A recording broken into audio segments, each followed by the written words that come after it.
우리의 이슈가 뉴스를 바꿉니다. 세상을 깨우는 황보선의 출발 새 아침. 네, 경북 구미 3살 배기 아이 방치 사망 사건.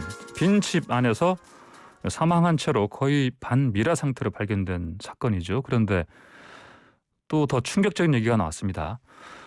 20대 친모가 사실은 친모가 아니다. 외할머니가 친모라는 건데요. 승재현 한국형사정책연구원 연구위원과 내용 자세히 알아보겠습니다. 승재현 연구원님 안녕하십니까? 네, 안녕하십니까? 예. 먼저 지금 지난달에 이게 발견된 어떻게 때 발견됐던 건가요? 그때 이제 당시에 심하게 시신이 부패됐었죠? 네네. 사실 그 당시에도 국민들은 굉장히 큰 충격에 빠졌는데요. 예. 이게 어떻게 발견됐는가 하면 원래 지금 제일 처음에 알려진 바로는 친딸과 친모가 같은 빌라의 그 한 층 사이로 살았고, 예. 그 친모가 원래 이제 친딸이 세입자였는데 뭐 전세 기간이 만료가 되어서 이제 집주인이 나가라라고 이야기를 하니까 딸에게 가서 이거 좀 나가야 된다라는 이야기를 하려고 올라갔는데 거기서 이제 벌써 이미 부패가 굉장히 심하게 된 딸을 발견하게 되고 그걸 이제 신고를 했는 거예요. 그래서 아니 어떻게 그 자기 딸을 놓고 이사를 갈 수 있느냐라고 국민들은 굉장히 공분을 했고, 그때 지금 이제 우리가 딸이라고 알고 있는 이제 A 씨는 전 남편이 보기 싫다라고 이야기를 하고 그리고 그 장소를 떠났다라는 걸 이제 진술했기 때문에 사실 지금 이제 우리가 알고 있는 그 딸이 살인죄, 그 아이를 죽였다라는 혐의로 이제 구속을 했고, 지금 말씀 주신 바와 같이 그 딸의 그 자녀인 줄 알았는데 DNA 검사를 하니까 자녀의 딸이 아니라 제일 처음에 신고한 외할머니가 친자 관계가 있다, 이런 이야기가 어제 나와서 또 한 번 국민들에게 크나큰 충격을 주고 있는 사건입니다. 아니 그렇다면 처음 발견될 때요, 그 친정층이 바로 아래층이었고, 그런데 이제 아이가 거의 뭐 반미라 상태로 심하게 부패된 상태에서 발견됐는데, 근데 방금 말씀하신 것처럼 그 위층에 올라가 보니 뭐 이렇게 아이가 이런 상태였다, 이런 진술을 바탕으로 좀 경찰이 수사를 한 건데, 그러면 이 진술 자체도 사실은 좀 의심을 새로 또 해봐야 될 대목 아닌가요? 그러면요, 어떻습니까? 예, 맞습니다. 이게 그 사실 지금 관계 속에 나타난 이제 딸, 외할머니, 그리고 그 딸의 전 남편, 그리고 외할머니의 남편, 이런 어떤 가족 관계를 조금 다 면밀히 좀 들여다봐야 되는 부분이 있고, 지금까지 진술했는 딸과 외할머니라는 사람들의 진술이 굉장히 이렇게 현실적인 입장과는 전혀 맞지 않는 이야기를 하고 있고, 외할머니라는 사람이 어제 이제 영장 실질 심사를 들어가면서까지도 나는 절대로 아이를 놓은 적이 없고 이 아이는 나의 딸의 아이라고 진술을 하고 있기 때문에 사실 DNA는 명확하게 자기의 딸이라고 이야기함에도 불구하고 그 친모라는 사람은 끝까지 자기 아이가 아니다라고 이야기를 하고 있는 부분이라서 이런 부분에 대해서는 뭐 지금도 경찰이 휴대폰이라든가 기타 여러 가지를 놓고 확인하고 있지만, 제가 조금 이렇게 주위 분들한테 들은 바로는 그 휴대폰에 나타난 진술도 일반인이 이제 생각하기에는 굉장히 부적절한 진술이 많아서 모든 가능성을 열어놓고 좀 들여다봐야 한다, 이렇게 말씀드리겠습니다. 그 이제 친모가요. 자, 다시 이제는 친모라는 얘기를 할 때 좀 조심스러워야겠는데요. 자, 그러면 이제 외할머니라고 좀 통일하겠습니다. 그 외할머니가 처음에 이 시신을 발견했을 때 당시에 보면은, 근데 보통 일반적으로 생각할 때 상식적으로 그러면 그 외할머니와 그리고 그 20대 이제 지금은 이제 어머니가 아닌 거지만 그 아이의 두 사람 관계를 봤을 때 이렇게 오랫동안 둘 사이에 이를테면 뭐 서로 어떤 이를테면 아무런 얘기도 하지 않고 그렇게 몇 개월이 지나서 이렇게 발견했던 자체도 사실은 좀 납득이 가지 않거든요, 상식적으로는. 뭐 지금 뭐 우리 앵커께서도 아시겠다시피 사실 DNA 검사라는 거는 저희 법원에서도 사실 그거를 뭐 불교정 사실화해서 믿고 있는 부분이거든요. 뭐 아시겠지만 이춘재 사건에서도 진범이 나왔는 게 DNA 검사를 통해서 나왔는 것이고, 일반적인 혈액 검사와 달리 DNA 검사는 굉장히 정확한 검사, 그리고 지금 같은 경우에는 원래 그 국가수가 본원도 있고 지원도 있는데 본원에까지 가서 검사해서 4번의 DNA 검사를 했다라고 경찰 쪽에서는 밝히고 있기 때문에 이 DNA는 절대로 거짓말을 하지 않는다라는 점을 고려하면 사실 외할머니의 아이인 거잖아요. 그럼에도 불구하고 자기의 딸이 키우고 있었고, 그러면 본능적으로 자기의 딸이 얼마만큼 건강하게 있는지 위에서 확인할 수 있는 부분이 있는데 지금 6개월 지나도록 자기 외할머니 입장에서는 자기 딸인데 그걸 전혀 확인하지 않고 6개월 후에 가서 그 아이가 그런 상태로 발견될 때까지 아무런 관심을 기울이지 않았다는 것도 사실 오늘 저 인터뷰를 준비하면서도 굉장히 많은 고민을 하고 주위 분들한테 많이 물어봤지만 그 누구도 명확하게 답변해 주는 분이 없더라고요. 이걸 뭐 심리적으로 정신적으로 어떻게 판단해야 되느냐라고 여러 가지로 물어봤는데 그래서 결국 이 부분은 그 딸과 이제 외할머니를 대지를 조금 시켜서 왜 이런 부분이 발생했는지, 그리고 주위 사람들의 진술을 조금 더 정확하게 받아내서 왜 이런 일이 있는지, 제가 지금 제일 마음 아프고 제일 걱정하는 거는 그 딸이라는 사람이 분명히 출생신고가 되어 있고 병원에서도 출생했다라는 점은 확인해주고 있거든요.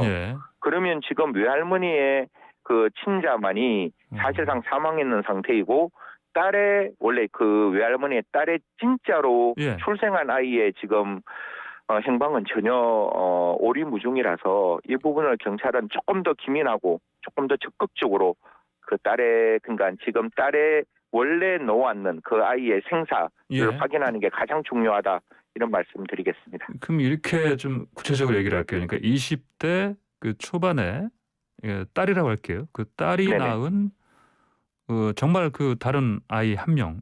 지금 행방은 진짜 오리무중인 거죠, 그러니까? 그러면? 그렇죠.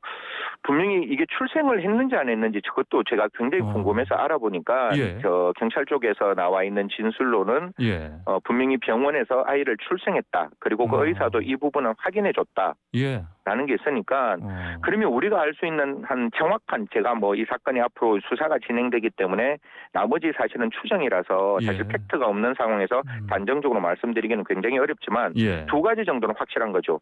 지금 같은 경우에 할머니의 친자 DNA 검사로 나온 이 아이는 사망을 했고 딸이 이제 출생한 그 아이는 행방이 불명인 상태니까 결국 누군가가 그 할머니의 아이와 딸의 아이를 바꾸었다. 이게 첫 번째 팩트고요. 2번째는 그 바꾼 아이는 사망했고 그리고 바꾸어진 아이의 행방은 알 수 없다.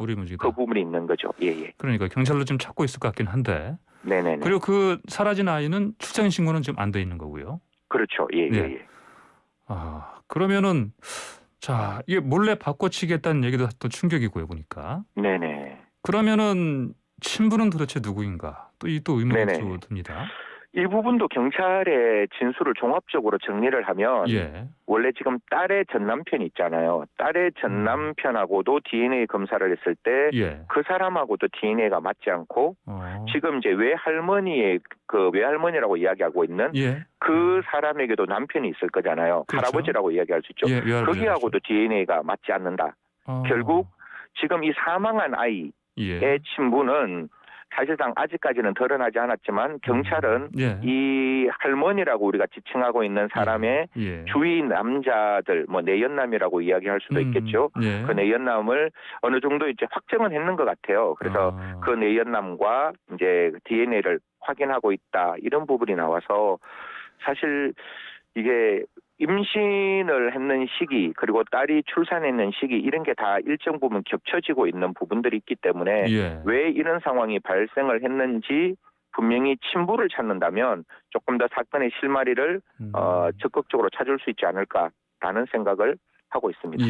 그럼 지금 경찰은 친부를 찾는데 좀 수사력을 좀 집중하고 있겠습니다. 알겠습니다. 그러면 아까 얘기하신 것처럼 외할머니는 본인이 친모 아니다. 이게 분명히 좀 부인을 했는데 이럴 때 자, 수사 기법 이게 다각적으로 해야 될 텐데 어떻게 진행될까요? 사실 뭐 친모의 진술은 2가지 측면에서 저는 바라보고 있어요. 첫 번째는 자기 범행을 부인하고자 하는 그냥 자기 마음속에서 나타난 생각을 이야기를 했다. 그러니까 친모가 내 딸이 아니에요. 저는 아이를 놓은 적이 없습니다라고 하는 것은 이런 거짓말, 가깝다. 왜냐하면 사람의 진술보다 더 확실한 게 그 물적 증거고, 물적 증거는 분명히 DNA가 자기의 친딸이라는 걸 이야기해주고 있기 때문에 당연히 그 부분에 대해서는 자기의 친딸이 맞는 것이고, 그러면 이 외할머니가 출생한 병원이나 기타 등등을 찾아봐야 되는데 그 부분이 지금 전혀 드러나고 있지 않는 거예요. 그래서 아마 이 부분에 대해서 누가 아이를 놓을 때 도와줬는지를 조금 살펴야 한다. 그러니까 이런 것들이 조금 드러난다면 아마 조금 아침에 외람된 말씀이겠지만 그 외할머니의 부적절한 관계로 인해서 아이가 태어나게 되고, 이거를 그냥 할아버지게 됐죠. 그 사람에게도 알릴 수 없고 주위 사람에게도 알릴 수 없는 좀 사정상 사실상 그 딸과 자기의 아이를 바꾸어치게 했는 게 아니냐라는 조심스러운 추측을 하는데요. 일반 범죄 심리상 그러면 딸의 아이를 바꿔치기 하는 게 아니라 자기가 놓은 아이를, 이게 아침부터 너무 죄송스러운 말씀인데 자기가 놓은 아이를 극단적인 선택을 시키는 경우가 오히려 더 많거든요. 바꾸어가면서 힘들게 사건의 스토리를 만드는 게 아니라 보통은 형법상 영아살인죄라는 게 있어서 출산 직후에 치욕을 은폐하기 위한 목적으로 아이를 굉장히 이렇게 다르게 만들었을 때, 사망에 이르게 했을 때 처벌하는 범죄가 있다라는 것은 그만큼 그런 경우가 많은 것을 산정하고 우리 형법이 그러한 죄명을 만들었으니 그렇게 보는 게 일반적인 어떤 범죄 심리인데 지금 같은 경우에는 딸의 아이와 바꾸어서 자기 아이를 딸이 키우게 하고, 그럼에도 불구하고 그 딸이 키운 아이에게 자기 아이인데 6개월 동안 전혀 관심을 두지 않았다. 이런 모든 것들이 그냥 물음표로 남아있는 사건이라서 저도 앞으로 이 사건이 어떻게 진행되는지 그냥 학자의 한 사람으로, 그리고 시민의 한 사람으로 꼭 좀 지켜보도록 하겠습니다. 제가 보기엔 지금 이 수사를 뭐 제대로 해야 되겠지만, 밝혀질 게 많겠지만요, 충격이 또 나올 수도 있고요. 지금 제일 중요한 거는 일단 그 사라진 아이 있지 않습니까? 맞습니다. 사라진 아이의 생존 아니겠습니까? 이 생존을 지금 경찰 쪽에서도 이 부분을 가장 열심히 들여다보고 있다라고 하는데요. 사실 경찰은 그 전까지 그 딸의 친딸이라고 생각했었기 때문에 그 누구도 친딸이, 그러니까 지금 딸의 입장에서 이 친딸이 있다는 생각은 못했을 거예요. 저도 그 부분 전혀 못했으니까 지금 DNA 검사를 통해서 사실 친딸의 아이의 행방이 묘연하다라는 거는 확인이 되었기 때문에 오늘이라도 경찰은 진짜 대대적인 어떤 수사를 통해서 친딸의 생사를 꼭 좀 확인했으면 좋겠고, 저는 확신합니다. 친딸은 살아있을 거라고 저는 믿고 있기 때문에 적어도 친딸이 국민의 품 안으로 다시 좀 돌아왔으면 좋겠다, 이런 말씀 드리겠습니다. 그러니까요. 지금 친부라고 얘기하는 사실상 정말 친부, 이분한테라도 그 사라진 아이가 가 있으면 좋겠다, 이런 생각도 해보는데. 그렇죠. 알겠습니다. 자, 오늘 말씀 여기까지 듣겠습니다. 감사합니다. 고맙습니다. 감사합니다. 지금까지 승재현 한국형사정책연구원 연구위원이었습니다.